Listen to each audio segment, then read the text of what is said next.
Ibihe byiza abakunzi ba Dr Shangazi, aho muri hose mbifurije impagarike nziza. Uyu munsi ni umunsi udasanzwe, ni umunsi twari dukumburanye twembi, twari dufite byinshi byo kuganira, muze tuganire dimu.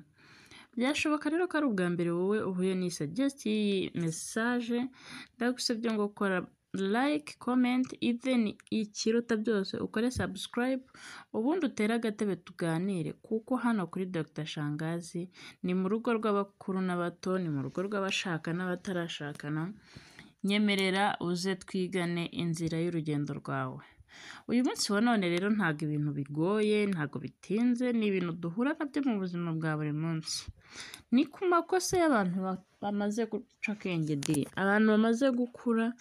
Murabizi ko mu gihugu cyacu hari imyaka uvira mu rubyiruko, ariko uyu munsi si yo myaka njeho da, utaza kugira ngo nje kubashyira mu bakuze kandi ngenganira n'abakuru n'abato. Amakosa abantu bari mu myaka 30 bakora mu gihe cyo gutera akabariro. Aba bantu bagira amakosa atari make kandi agenda asubiramo yirepeta kenshi, ugasanga igihe cyo gutera akabariro bagiye baburizwamo cyangwa se baburizamo abo bakunda, kubera ko babafatiranye bakabafatirana n'ibindi bikorwa tugiye kuganiraho. Nibyo uyu munsi tugiye kuganira ku makosa abantu bari mu myaka 30 bakora mu gihe cyo gutera akabariro. Abantu bari mu myaka 30 usanga baba bashyushye cyane ku byerekeranye n'imibonano mpuzabitsina, kuko aribwo abenshi baba bagishinga ingo cyangwa babyitegura direct. Murabizi umukobwa cyangwa umusore ugeze ku myaka hagati ya 28 na 30, uyu aba yatangiye gutekereza ubukwe, yatangiye gutekereza ejo hazaza mu rugo rwe, ugasanga pressure iri kugenda imurenga. Nubwo ari imyaka myiza, ariko abahanga mu by'imibanire ndetse n'ubunararibonye mu byo gutera akabariro bagaragaje ko mu kinyamakuru Huffington Post ko hari amakosa abantu bakora muri iyo myaka ashobora gusenya umubano wabo n'abakunzi babo baramutse batitonze. Uyu munsi wa none rero ngiye kubabwira ayo makosa ati ni ayahe. Harimo ubunebwe mu gutera akabariro. Birashoboka ko bamwe batera akabariro ubunebwe kubera ibiganiro bagiranye cyangwa se atari kumwiyumvamo, ariko ndaje mbibabwire byose. Shannon Chavez wo mu mujyi wa Los Angeles yagize ati, usanga abantu bose bakurikiza ibintu byabaye akamenyero mu gutera akabariro. Kwambura imyenda uwo mugiye gukorana icyo gikorwa, ugahita umusoma ubundi ukajya mu gikorwa nyirizina. Oya, ibi si byo naje kubabwira pe. Muvaneho ibintu byabaye akamenyero, muhindure strategy, urukundo rwongere ruryohe. Niyo mpamvu usanga ingo z'ubu ngubu ziri gusenyuka vuba vuba, kubera iki? Barakora bya bintu by'abakurambere. Yongeye ati, ibyo ni ubunebwe gutera akabariro. Umuntu agomba kubishakira umwanya, akabyitegura mu mutwe, akanategura umugenzi we, ku buryo umuremamo ibyishimo mu bwenge. Birashoboka cyane. Iki kintu mwige kugihindura. Ntabwo iteka ari ukubona umuntu ukamuha bizu ugahita urambika mukaryama. Oya, ibi ntabwo ari ibintu byikora. Ibi ni ibintu mukorana mwembi, mukaganira, mugashakana mwembi. Kugaragaza uburakari igihe wumva nta bushake wifitemo. Ibi bikunze kuba kenshi ku gitsina gore, nta bushake yifitemo, ugasanga ari kugenda ashaka kuvuga nabi, guhimba impamvu cyangwa guhunga igikorwa. Stephen Sienda avuga ko bibaho kuba umuntu yakumva adakunze ibyo gutera akabariro, ariko ko umuti atari ukubireka no kugaragaza uburakari.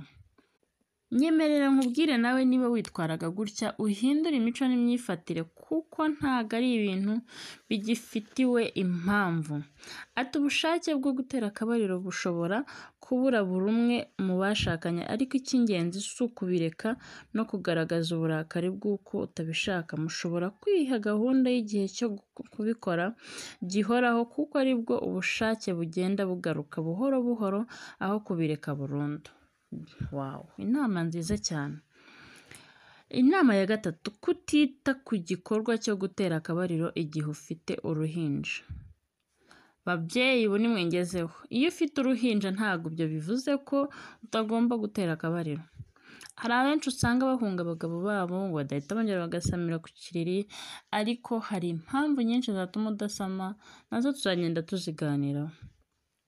Inzobere Lore Steinberg yagize ati mu by'ukuri abana bato bakenera kwitabwaho amanywa n'ijoro bigateye ubu nimwe ngarutseho. Niba uzi ko neza wumva ko umwana agiye kuba impamvu yo gutuma utubaka urugo rwawe, oya hindura kuko ibi bintu naje kukubonera igisubizo.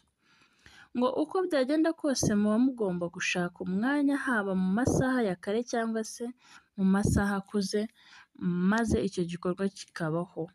Yego, impuguke rero zikomeza zitubwira ati buri wese agomba guhora yitaye kuri mugenzi we, kandi nibyo bituma umwe adashobora kujya gushakira ahandi wo kumufasha gutera akabariro. Umubano wanyu ni rwo ruhinja rwa mbere ugomba kwitaho, maze uwo mwabyaranye agakurikiraho. Gufata igikorwa cyo gutera akabariro nk'aho ari intambara, wacyumvisha. Indi ngingo nziza cyane kandi ugomba kwitaho, imibonano mpuzabitsina nubwo ari ubuzima ndetse ari igikorwa cyubashywe, ariko ntabwo igomba gufatwa nk'aho ari ikintu gikomeye gikwiye kuburamo umwanya wo gukina, guteta no kwishima.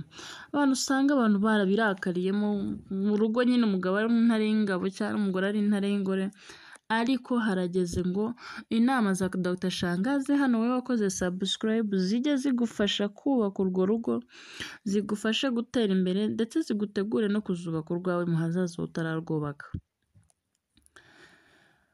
Abahanga bavuga ko gukina no kubanza kwitegura igikorwa bigira uruhare mu migendekere myiza yacyo, nubwo bititabwaho kenshi. Ariko iyo abantu bamaze kubyiyumvamo babikora neza kandi bishima.